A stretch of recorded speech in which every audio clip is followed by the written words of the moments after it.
Shazia, all right. Am I audible?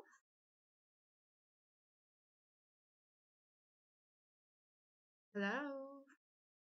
Yeah. Hi, how are you? Great. All right.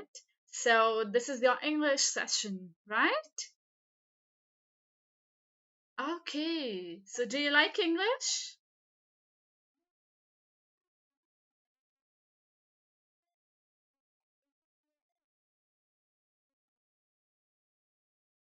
Are you supposed to be doing math this time?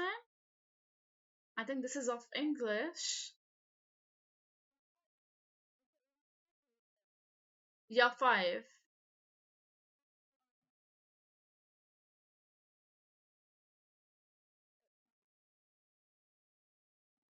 Okay, okay. Your brother. All right. Hello. How are you? Good. All right. So we're going to have English session right now. Do you know that? Yes. All right. So do you like English? Yes. All right. So what do you like in English the most? Yeah. Okay. So do you like creative writing?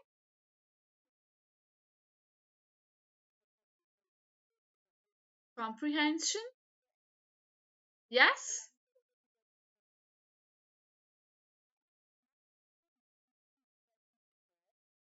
Okay. Yes, because it's quite important. Yes.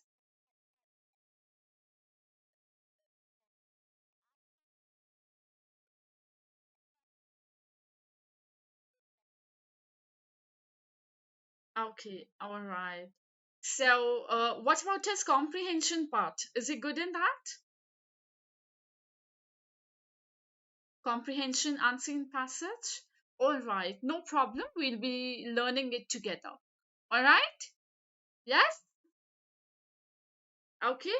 So, I'll be making it easy for you and I'll share some tips and tricks. Let's start with creative writing. All right? Okay. And I'll definitely share some tips and tricks, and it will be very easy for you to understand. Okay? Yes? Yes? Wonderful.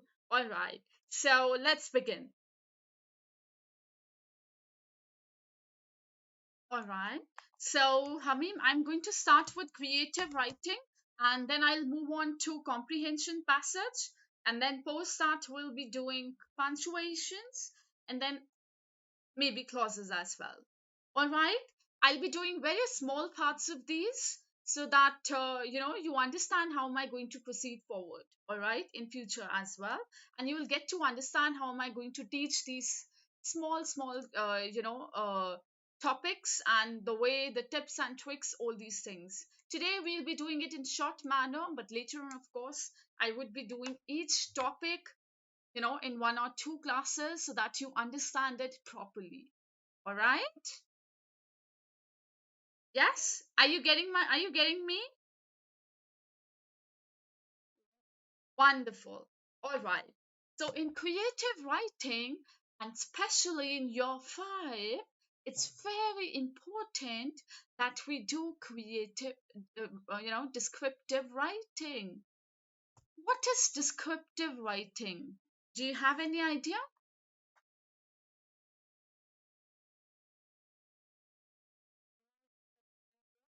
Okay, wonderful. When we write a paragraph, what else you know about it?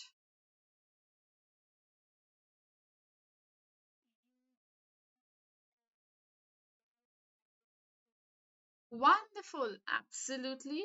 We use different nouns, adjectives, adverbs, verbs, right? Wait, what else?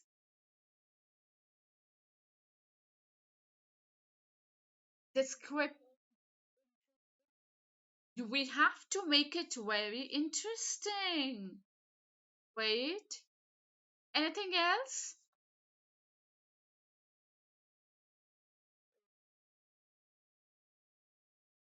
Yes or no? What? Okay, great. You know what, Hamim? Your name is Hamim, right? Okay, yeah.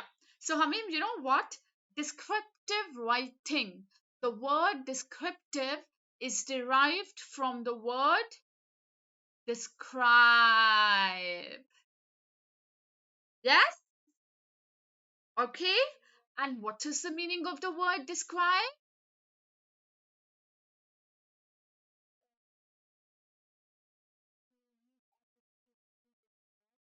Okay, we use adjectives to describe because adjective is a describing word. And in general, describe means we have to explain. We have to write, a long paragraph. Yes? Do you agree? Right? When we have to write in length, right? In descriptive way. So in descriptive writing, we have to always describe, we always have to explain. All right? Yes? And all your points were absolutely correct. We make paragraphs, we use different paragraphs, we use different nouns, adjectives, adverbs, and verbs. Then, of course, we have to make our descriptive writing very interesting. Let's begin. You know what, Hamim? You're five. You must be able to use different descriptive techniques to build up vivid images for the reader. Develop your descriptions to make the attention of the reader. There are only two things that you need to keep in mind in descriptive writing. Number one, you have to use descriptive techniques, all right? And number two, we have to make use of, we have to show our description in such a way that it attracts the reader. All right. I mean, have you, if you like, if you ever have read any story, a short story or a novel, then you must have seen that sometimes it happens that when we are reading a story, we start imagining it also. Does it happen?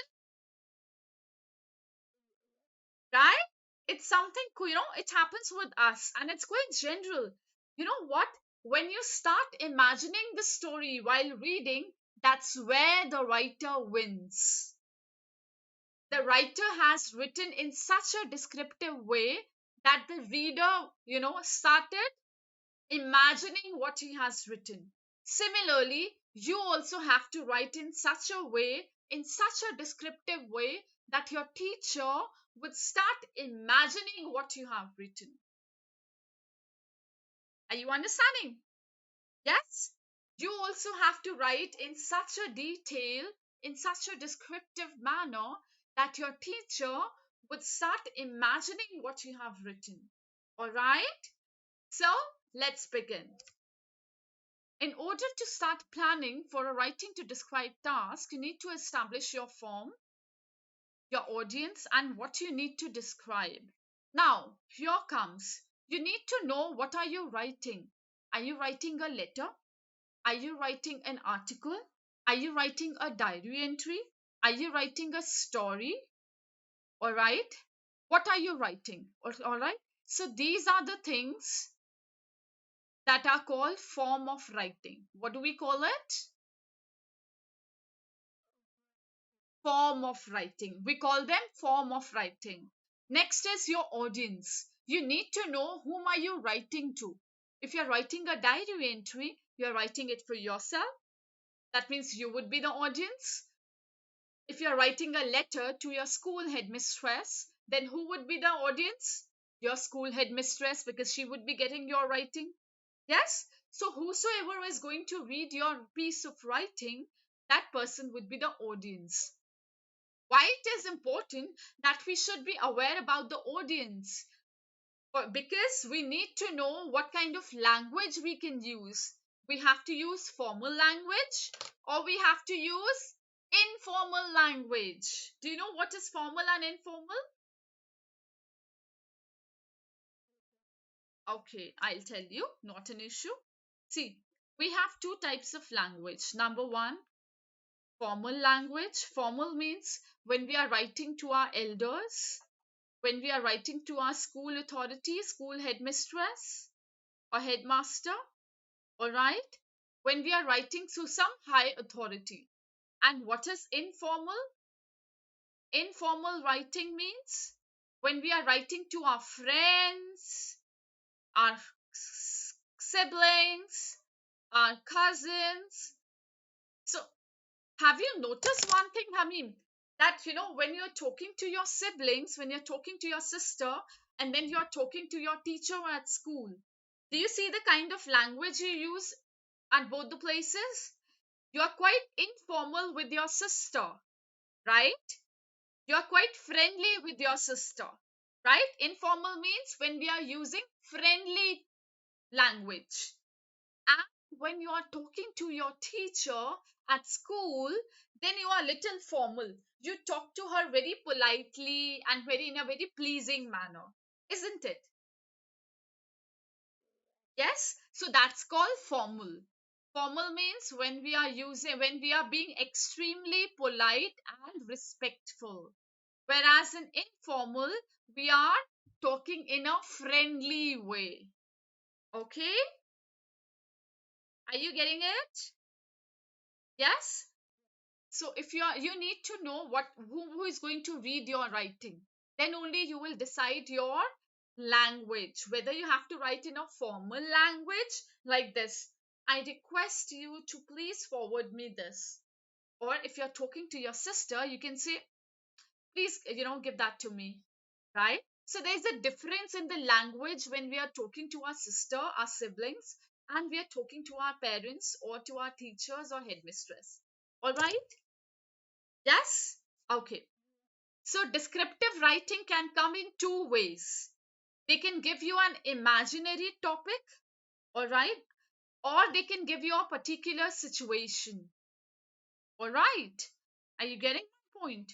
Yes? Imaginary situation means they can ask you to write about your fantasy world or alien world, and they can give you one situation also, and you have to describe it, all right?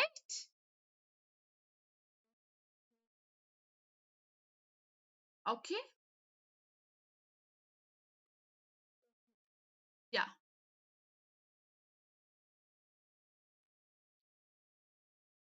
Okay. All right. Now,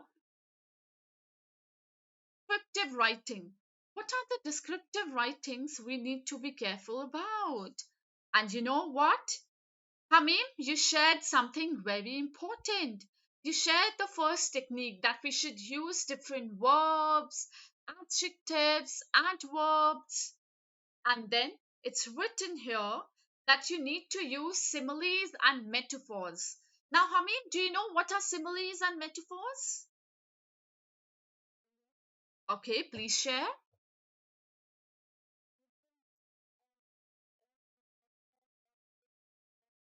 Wonderful. Yes, and what about metaphor?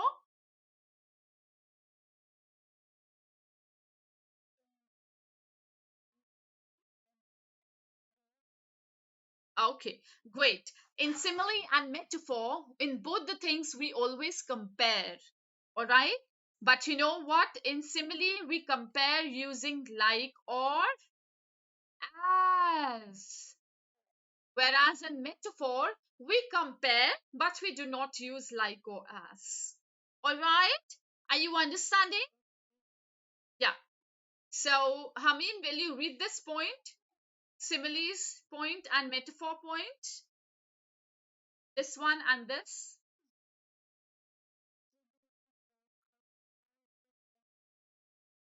All right. So here, similes are comparisons where we use like or as, whereas in metaphor, we do not use like or as. Then we have personification. What is the meaning of the word personification? Do you know what is personification? Okay, please tell me.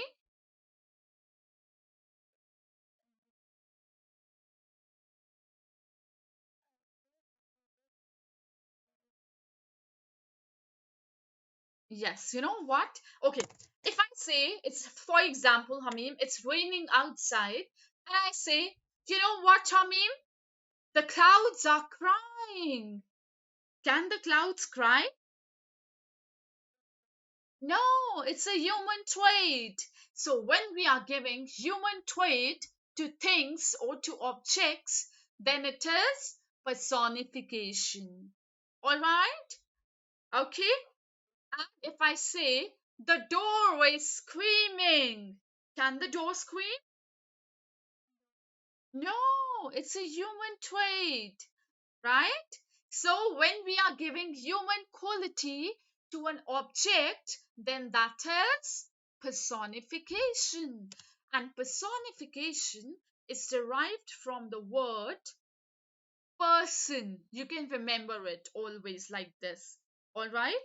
When we are giving person's quality to a to an object. All right? Here. So, personification describes objects or abstract nouns in an interesting way by giving them human characteristics. For example, the charming cottage sat smiling in the middle of the countryside. Can the cottage sit and smile? Can no, it's a thing. Fear crept through the street. Can the fear creep?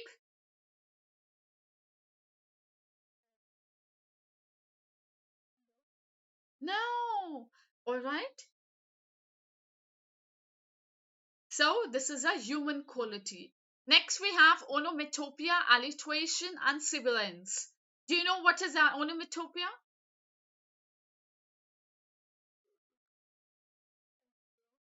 No. Okay. Have you heard the words like pop, bang, splash? You must have heard these words in stories, right? And these words really make the stories very interesting, right? So onomatopoeia means sound words. Splash, sound of water. Pop, right? So onomatopic words are sound words, all right? Alliteration. What is alliteration? Do you know what is alliteration? Okay, what is it?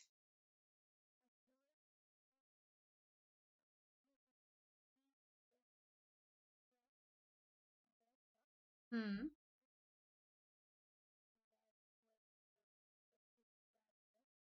Okay. All right. So when we have the repetition of the same sound at the start of several words, that's what alliteration is. We don't have to look at the same letter. We have to look at the same sound. All right? That's where the children make mistake. Alliteration is not about the same letter. It's about the same sound at the beginning of several words. All right? For example, the rapidly rushing river. Okay? Next we have sibilance. Sibilance is derived from the is starting with the letter S. So sibilance can be remembered as repetition of a sound. All right? For example, the beast slithered silently through the darkness to its next victim. All right? So can you hear the repetition of same S sound? Beast slithered silently. Darkness. Can you hear the same sound? Yes, repetition of S. That's what sibilance is. And now comes the most important technique, that is senses. All right.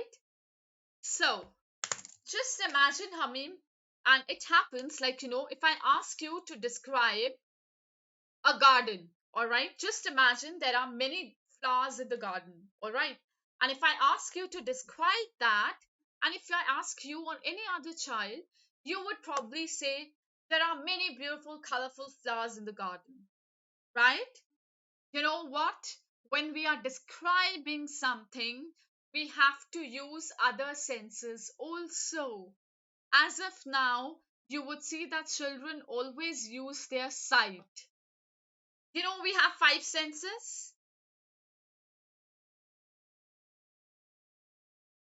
I mean, do you know we have five senses, right?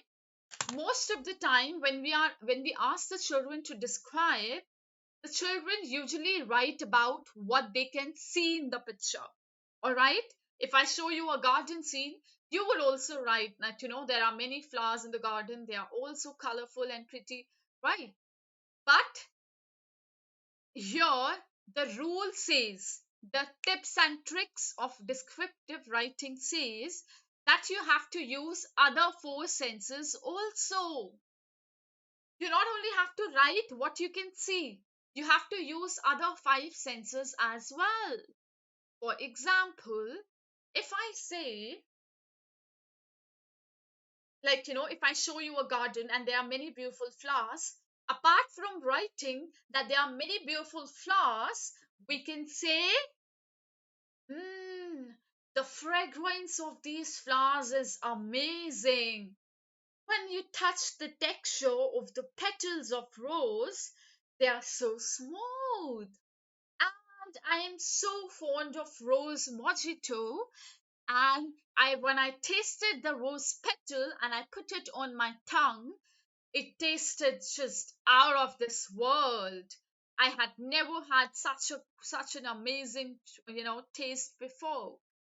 Here you have to talk about other senses also, like taste, smell, fragrance, hearing, and all right, touch.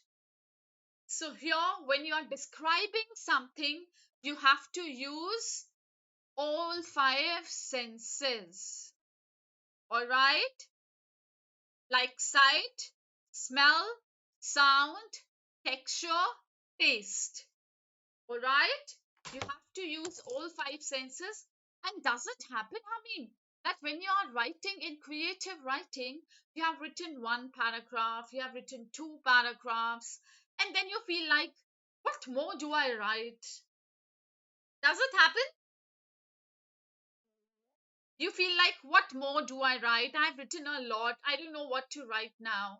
Yes, so in that case, Hamim, you need to use this all five senses. If you will start using all five senses in your descriptive writing, you will be you will never be short of words. All right? Yes? All right, that's great.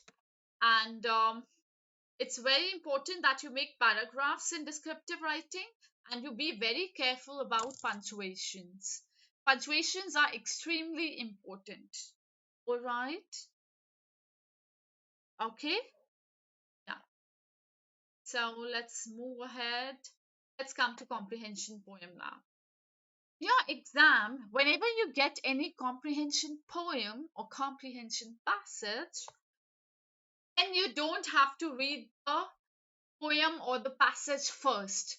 You will first be reading the questions. What are you going to do? Read questions. Yes. And you will be underlining the key words or the important words in the question. All right, let's read. For example, if we take just three questions here. What is the main point that the poet makes about the blacksmith in the first verse? What do you think his brow is wet with honest sweat means? How do we know that blacksmith works long hours? Okay, yeah, let's read. Read the questions first and simultaneously underline the words you think are important in them. So, first of all, you will be reading the questions and you will be underlining the keywords in the questions. All right? Then we have read the poem line wise and summarize each stanza in it. So once you have underlined the keywords in the questions, you will come to the poem, all right? And you will be reading the poem line wise and summarize each stanza in it. Summarize doesn't mean that you have to start explaining each stanza. No. Do you know what is stanza?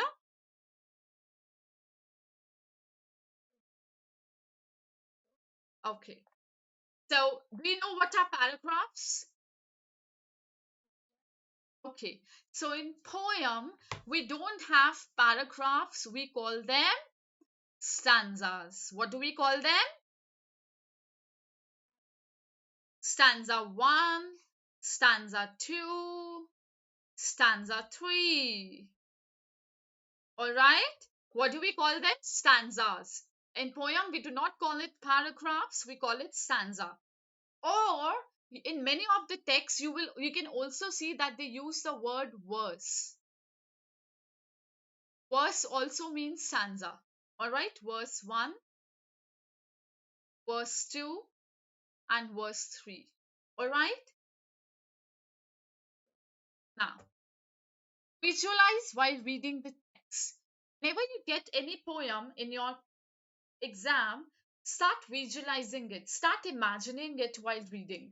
This will help you to understand the text better, understand the poem better. All right? Read before and after the keywords while attempting synonym and antonym questions. Now, what is synonym and antonym? Do you know? Okay. Synonym means similar words. All right? And antonym means opposite words. Do you know what are opposites? Okay. And do you know what are similar words? Like the words that mean the same. For example, if I say he was surprised to see me, and in place of surprise, we can also use the word astonished. All right? It means the same. So we have the same meaning. All right? This is what synonym is. What do we call it? Synonym. All right? Yes? When we have the same meaning. Words are different, but the meaning is same. Okay?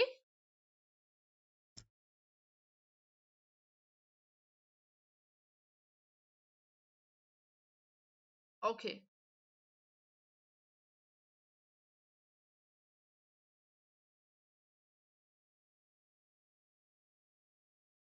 Yes?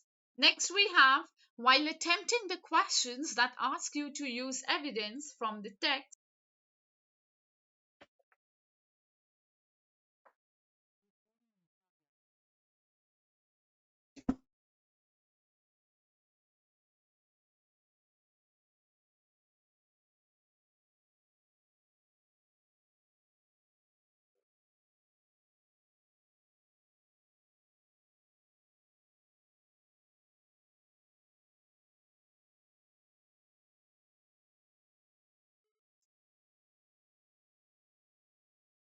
Hello? Are you there?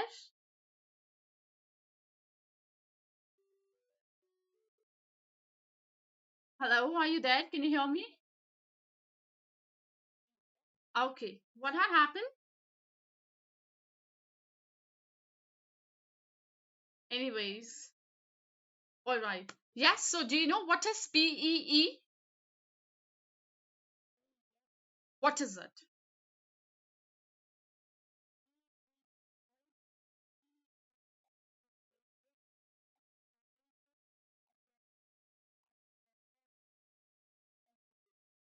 Wonderful. Just a little error. P means point. The second P means evidence. All right. Or you can say example. All right. And then we have the last E, that is explanation. All right.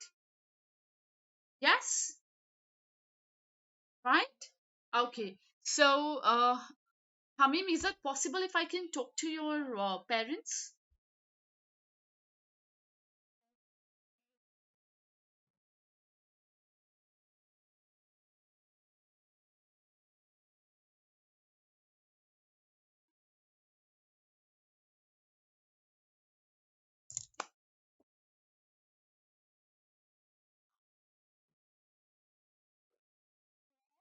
Hello, how are you?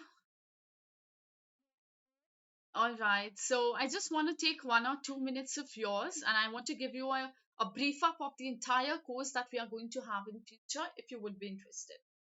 All right. So it says, shall I? Yeah. So we provide detailed lecture on each and every topic. All right. And we always try to make the class interactive because that's how we believe that the child learns better. All right. Then we have more notes and mind maps on each and every topic. Whatever we do in the class, we always provide the notes for the same. Number three, we have revision and doubt sessions, and where the child can, revisit whatever we have covered so far and clarify his or her doubts. We also provide assignments, or you can say practice papers, on every Saturday. All right. And the assignment that we give on every Saturday is always based on what we have done in the class. For example, if we have done punctuations in class, the assignment would be based on punctuation, so that the child can practice what he or she.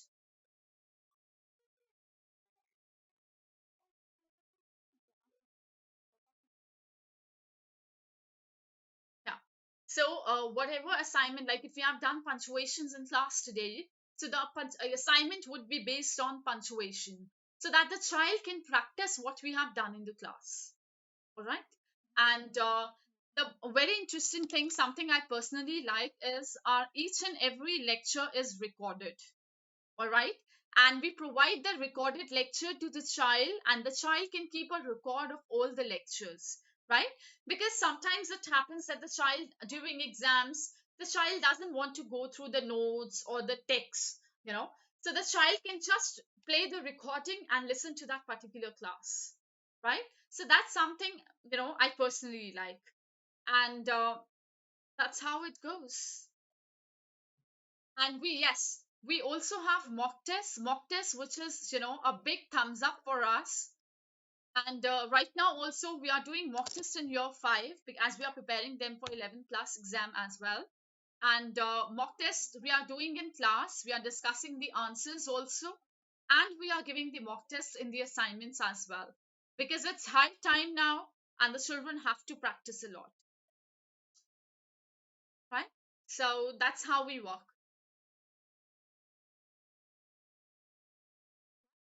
So that's how we work.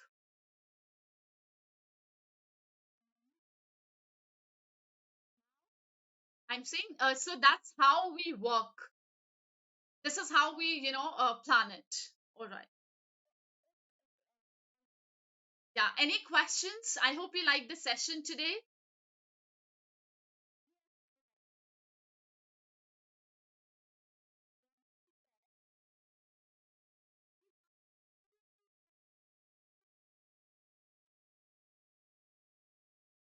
Pardon? Can you please repeat?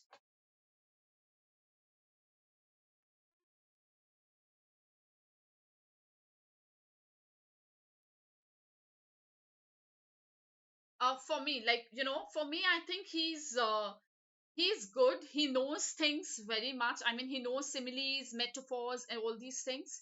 But I think he needs a little personal attention or an individual attention in the beginning, so that he come at par with other students. That's what I believe. That's what I have observed today. That he needs individual attention at least in the beginning, so that we can focus on him more and understand where he's lacking. And like you share that he needs to work a lot on creative writing, right? So so that's what, for that we need to have individual, we need to give individual attention to him. Rest, as you say, as you feel comfortable. We are having groups running, and we have individual batches as well.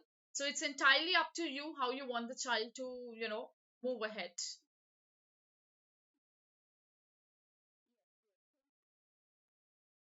Right, anything else that you want to share, you want to ask? No, I can see that you want to share, you want to say something.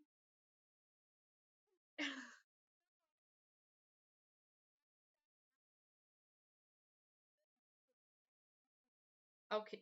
Yes, that's why I was telling you, that's what I observed, and I was telling you that I want to give him personal attention, so that he come at par with other students.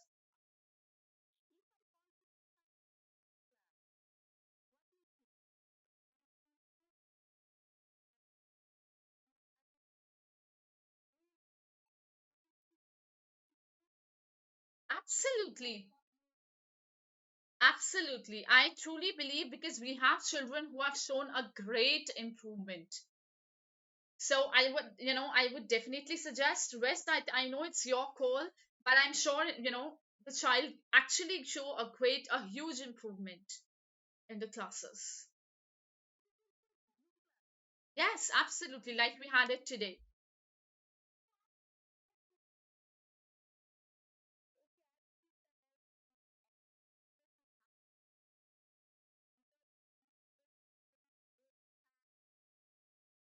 But today he was answering. I think he got quite comfortable.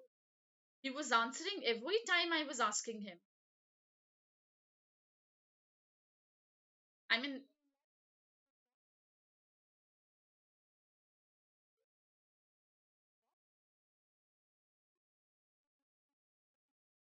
okay, okay,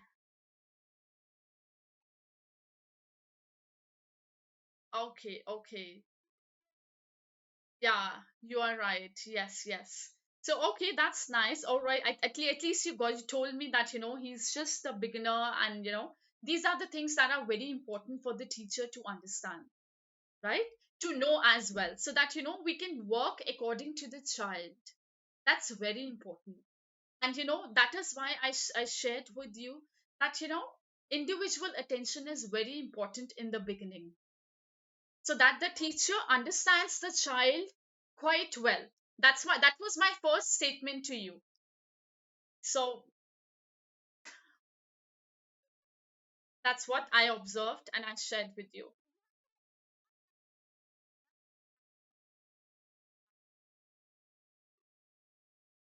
I think every time he needs to know the tips and tricks. Tips and tricks are very important to know.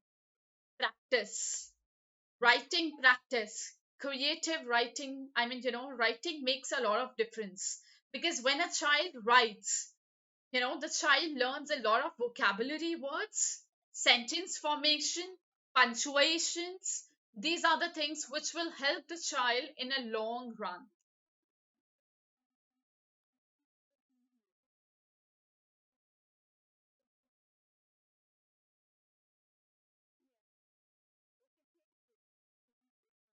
All right, take care. Are you expecting any call from us? Are you expecting any call from us?